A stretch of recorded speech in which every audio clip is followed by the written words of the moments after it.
সারাদিনে আর কোনো আমল করতে পারি আর না পারি, এই আমলটা সজ্ঞানে বিশেষ কোনো বিপদ আপদ মুসিবত না হলে আমি আলহামদুলিল্লাহ এই আমলটা কখনো ছাড়ি না।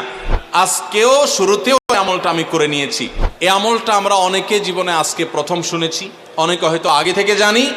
আল্লাহ নবী সাল্লাল্লাহু আলাইহি সাল্লাম যে বলেছেন, সকালে পড়লে সারাদিন, সন্ধ্যা পড়লে সারা রাত, রাতে শোয়ার সময় পড়লে, বিশেষ করে রাতে মানুষ ঘুমন্ত অবস্থায় নানা রকমের ক্ষয়ক্ষতির আশঙ্কা থাকে, এই সব ধরনের ক্ষয়ক্ষতি থেকে আল্লাহর নিরাপত্তা এসে চলে আসে। আল্লাহ তার হেফাজতে জিম্মাদারি নিয়ে নেন, দায়িত্বশীল হয়ে যান। সব কিছু থেকে যথেষ্ট, সব কিছু থেকে আল্লাহ তাআলা তাকে নিরাপদ করে দেন। এই বিশ্বাস, এই ইয়াকিন নবী সাল্লাল্লাহু আলাইহি সাল্লামের কথার প্রতি আমাদের আছে না নাই?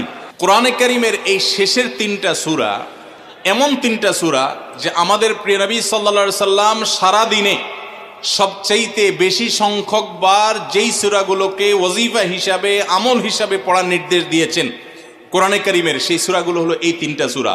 এই 3টা সূরা দিনে এবং রাতে